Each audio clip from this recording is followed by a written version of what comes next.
วัดวาอาหามเฮาก็ยังฮับอยู่เด้อสร้างสาวัดวาอาหามเฮา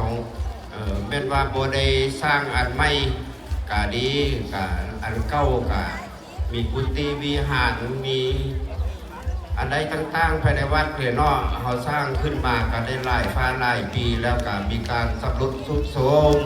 ก็ได้ซ่อมได้แซมกันไปทุกปีเนาะคันว่าผู้ใดมีศรัทธาจะเพาะอยากโมสร้างสาวัดวาอารามปฏิสังขรณ์เสริมแต่งขึ้นให้มันจบมันงามขึ้นไปก็แม่นขอเชิญเด้อมาร่วมโมทนานำใดคือเก้าเนาะว่าทำบุญหรือบ่ทำแล้วถ้ามีเงินเหลือไปทำบุญกับพระอาจารย์ก็ได้500จักพันนึงก็ได้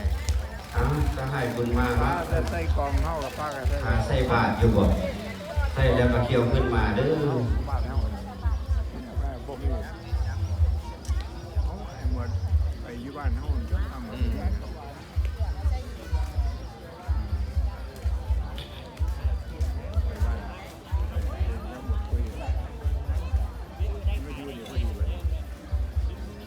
ดีแล้วถ้าปลาอยู่ได้อะอย่าได้ปลาอยู่บ่ได้นั่นแหละถ้าก็จะเว้านำให้งานเอาตื้มเด้อจะเผาพากันเมื่อเด้อให้งานทางบ้านเอามานะ